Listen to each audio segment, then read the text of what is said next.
오늘 우리가 함께 나누실 말씀은 여호수아 20장 1절에서 9절까지의 말씀입니다. 여호수아 20장 1절부터 9절까지의 말씀입니다. 우리 다 같이 함께 합독하시겠습니다. 여호와께서 여호수아에게 말씀하여 이르시되 이스라엘 자손에게 말하여 이르기를 내가 모세를 통하여 너희에게 말한 도피성들을 너희를 위해 정하여 부지 중에 실수로 사람을 죽인 자를 그리로 도망하게 하라. 이는 너희를 위해 피의 보복자를 피할 곳이니라. 이 성읍들 중의 하나에 도피하는 자는 그 성읍에 들어가는 문 어귀에 서서 그 성읍의 장로들의 귀에 자기의 사건을 말할 것이요 그들은 그를 성읍에 받아들여 한 곳을 주어 자기들 중에 거주하게 하고 피의 보복자가 그의 뒤를 따라온다 할지라도 그들은 그 살인자를 그의 손에 내주지 말지니 이는 본래 미워함이 없이 부지 중에 그의 이웃을 죽였음이라.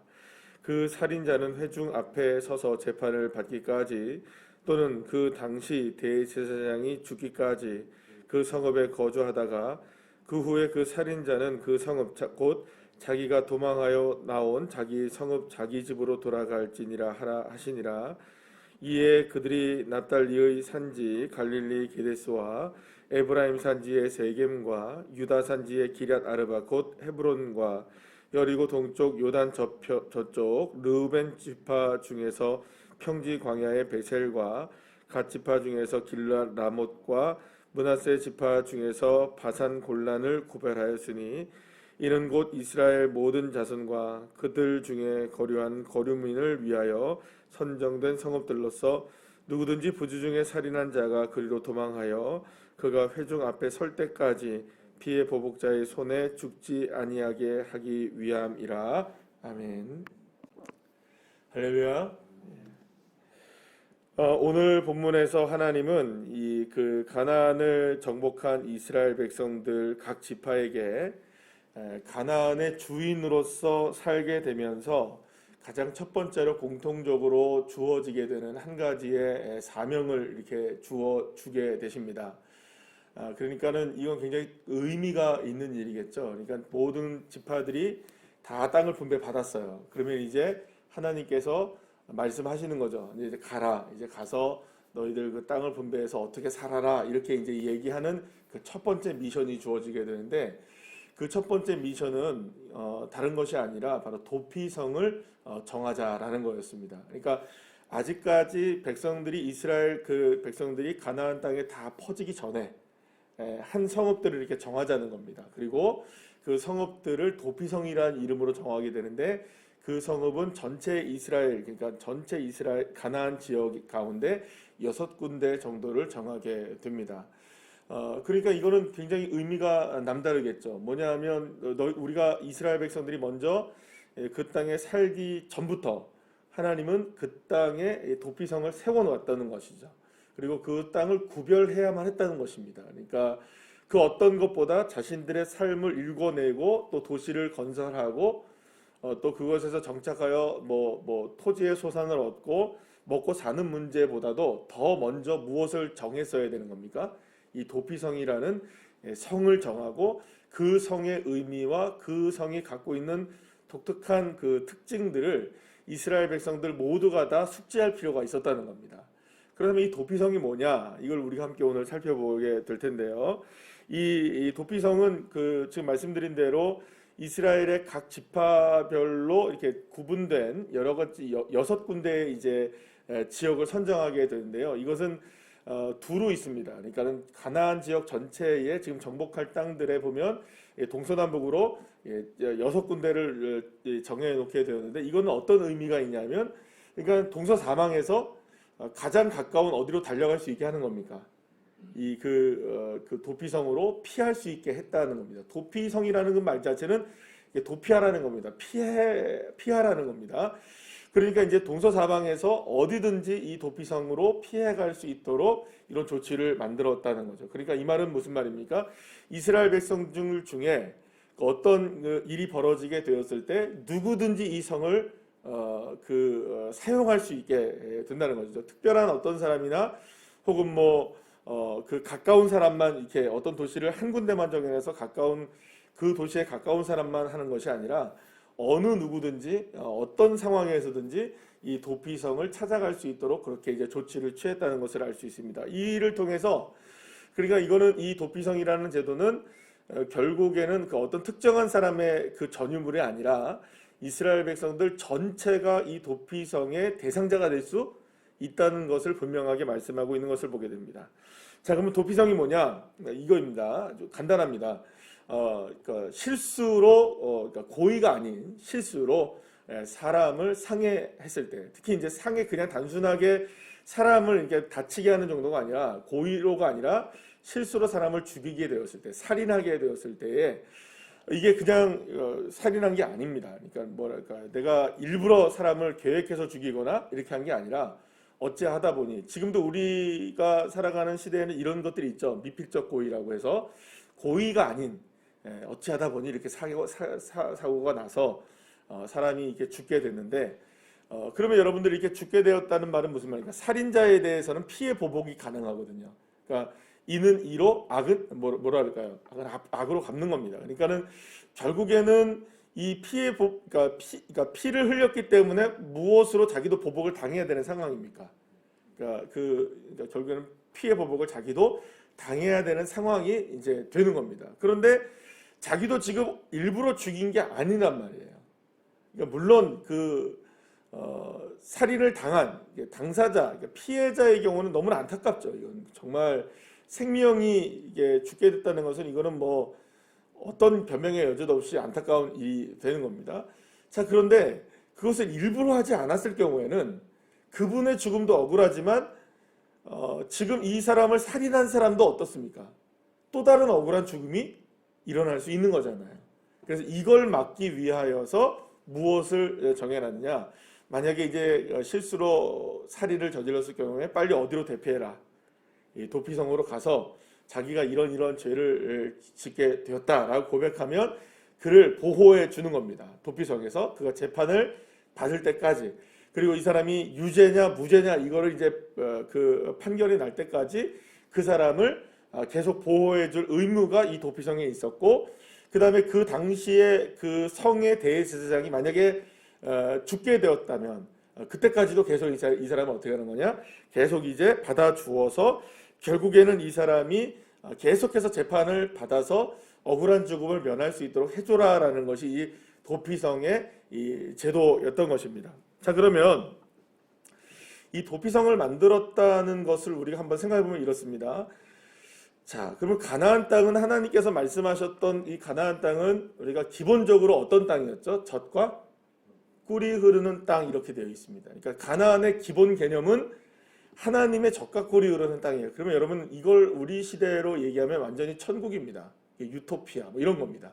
그러니까 젖과 꿀이 흐르는 땅, 완전히 뭐랄까요, 이상적인 그 나라가 어느 나라가 되는 겁니까? 이제 이스라엘 백성들이 일구어갈 이 가나안 땅에서의 나라가 바로 이 아주 젖과 꿀이 흐르는 땅, 이상적인 나라가 세워지게 되는 겁니다. 자, 그런데 그 나라가 아직 완전하게 세워지기 전이죠. 그죠? 그러니까 완전 지금 말씀드린 대로 아직까지 사람들이 땅은 분배받았으나 흩어지진 않았단 말이에요. 아직까지 흩어지진 않고 있습니다. 그러면 여러분, 우리가 생각할 때 젖과 꿀이 흐르는 땅이고 이상적인 땅인데 하나님은 무슨 이야기를 하십니까? 이스라엘 백성들 가운데 얼마든지 무엇이 일어날 수 있다. 실수로 살인이 일어날 수 있다. 그러니까 실수로 살인이 일어날 수 있다는 말은 고의적으로도 뭐가 일어날 수 있다는 겁니다. 살인이 얼마든지 이런 범죄가 일어날 수 있다는 거예요. 그 중에서 누구를 보호하자는 거 취지일까요? 실수로 저지른 사람들은 보호하자는 의미이지만 이 도피성이라는 제도 하나만 딱 보자면 하나님이 만들어 가시는 가나안 땅에 이스라엘 백성들의 젖과 꿀이 흐르는 유토피아 이상적인 나라에서도 하나님은 무엇이 일어난다는 걸 알고 계셨습니까? 살인이 일어날 수 있다는 걸 알고 있었던 거예요. 그럼 여러분 이거는 젖과 꿀이 흐르는 땅입니까? 어떤 의미를 가질 수 있을까요?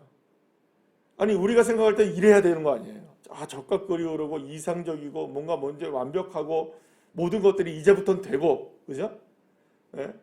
하나님이 다스리시는 땅이니까 완벽한 땅들이 되어야 되는 거예요. 그런데 완벽하지 않은 거예요. 실수도 있고 실패도 있고 좌절도 있고 억울한 일도 당하게 되고 아픔도 있고 고통도 있는 것이라는 것을 주님이 인정하십니까? 안 하십니까? 인정하고 계시는 거예요. 아니, 시작 전부터 그것을 알고 계시는 거예요. 그러니까 도피성이라는 제도가 있다는 것 자체가 이야기해주는 시사하는 바가 뭐냐? 인간은 이 땅에 살아가는 인간. 그러니까 그게 가나안 땅이든 어떤 땅이든 그 땅 자체에서 살아가는, 이 땅에서 살아가는 모든 백성들에게는 희로애락이 다 있다는 겁니다. 그 중에서 우리가 겪지 말아야 될 아픔들과 실수와 실패들도 얼마든지 일어날 수 있다는 겁니다. 우리가 이것을 통해서 알 수 있는 한 가지는 뭐냐면, 우리가 예수님을 믿는다, 우리가 하나님의 자녀가 되어진다. 여러분, 하나님의 자녀가 되어지고 예수님을 믿고 살면 이상적인 삶을 살 수 있을까요? 이 땅에서 우리가 다 잘 될까요? 문제 하나도 없어질까요? 아이들은 우리 자녀들은 모두가 다 공부를 다 잘해갖고 하버드 대학 가고 서울대 갈까요? 다 취업하면 삼성이나 현대나 이런 데 다 들어갈까요? 만나면 전부 다 삐까뻔쩍한 사람들 만나가지고 결혼 다 하고 다 잘 될까요? 우리는 사업을 하기만 하면 돈이 막 굴러 들어오고 막 이렇게 될까요? 우리가 생각한 대로 다 될까요? 그게 아니라는 겁니다. 예수를 믿고 살아가고 교회를 다니고 믿음을 가지고 살아가도 우리의 삶에는 여전히 실패와 실수와 좌절과 문제들이 산적해 있다는 것을 우리는 기억해야 할 필요가 있습니다. 그러니까 하나님도 그걸 알고 계시는 거예요. 자, 그러면 왜 하나님이 젖과 꿀이 흐르는 땅이라고 말씀하셨을까요? 왜 이상적인 땅이라고 이스라엘 백성들을 마치 그렇게 이야기해서 젖과 꿀이 흐르는 땅 가봤는데 거기에 실수도 있고 실패도 있고 죽임도 있고 아픔도 있고 이런 좌절도 있네요. 이거는 젖과 꿀이 흐르는 게 아니잖아요. 그래서 하나님이 만드신 게 뭘까요? 그래서 만든 게 도피성입니다. 역설적으로. 왜냐하면 그때에 실수와 실패와 좌절과 분노와 넘어짐과 쓰라린 고통을 당하게 되는 그때에 누구에게로 달려오라는 겁니까? 도피성으로만 달려가면 보호를 받습니다. 그래서 가나안 땅은 젖과 꿀이 흐르는 땅이 될 수 있는 겁니다. 왜냐? 보호를 받을 수 있으니까요. 인간의 실수와 인간의 실패와 인간의 연약함이 보호를 받을 수 있는 곳이 있는 데가 없습니다. 어디서 보호를 받습니까, 여러분?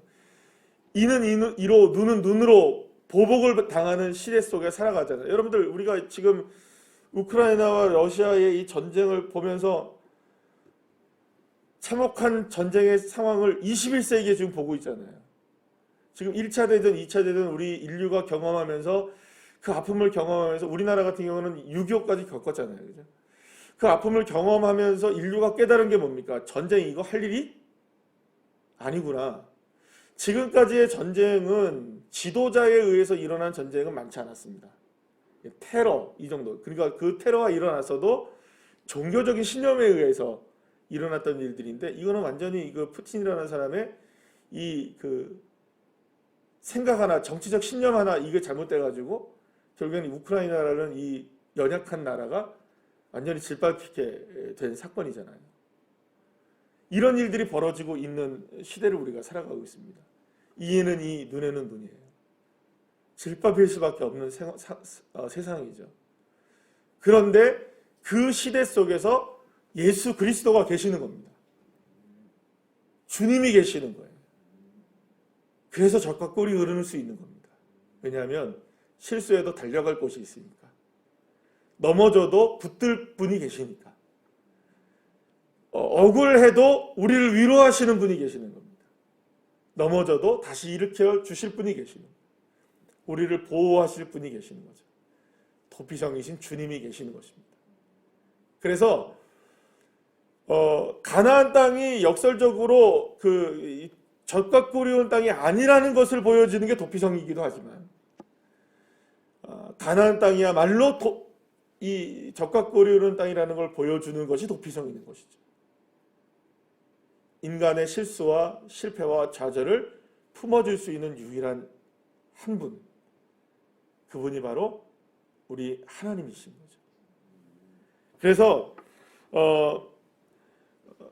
이 도피성이야말로 우리가 늘 언제나 달려가야 할 곳이라는 것을 기억하시기 바랍니다. 그리고 처음에 말씀드린 것처럼 이거를 가나안 땅 6군데에다 만들어놨어요. 어디서든지 누구든지 얼마든지 달려가기만 하면 피해 보복자로부터 보호를 받는다. 사랑하는 여러분, 이 시대에 우리가 살아가면서 지금 피해 보복자들이 얼마나 많습니까? 이런 모습들, 저런 모습들이 우리를 전부 다 가만히 두질 않습니다. 모든 것이 가만히 두질 않죠. 코로나도 뭐 오늘은 2만 명이 훌쩍 20만 명이죠. 20만 명이 뭐 훌쩍 넘을 거라고 이야기를 하고 있고 2만 명인가요?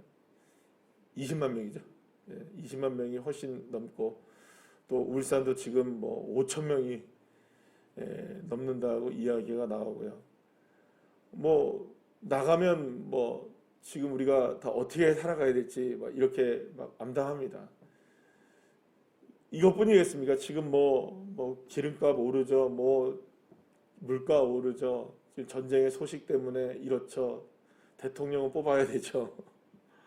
여러 가지로 지금 우리의 삶 속에서 혼미한 시대를 살아가고 있는 이때에 우리가 달려가야 될 곳이 어디인가?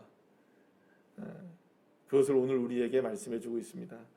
자, 오늘 우리가 이 도피성의 말씀을 통해서 우리가 붙들어야 될 오늘 하루의 삶의 메시지가 뭘까를 이렇게 생각해 보면 결국에는 우리는 실수하고 실패할 수 있습니다.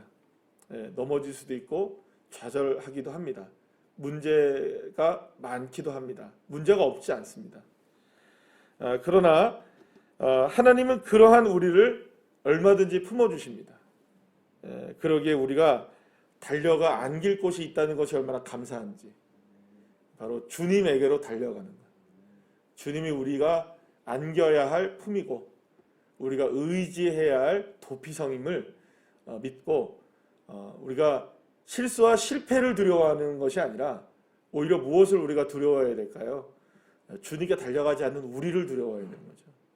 그래서 실패와 실수를 두려워하지 않고 오히려 주님을 향해 나아갈 수 있는 그런 믿음의 자녀들이 되어서 이제 오늘부터 본격적으로 우리가 3월을 시작하지 않습니까? 이제 3일절 지났으니까 오늘부터 계약도 하고 또 새롭게 삶을 시작하는 우리의 모든 삶 속에 도피성 되시는 주님의 은혜를 경험하는 귀한 자녀들 한 분 한 분들 다 되시기를 간절히 축복합니다. 기도하시겠습니다.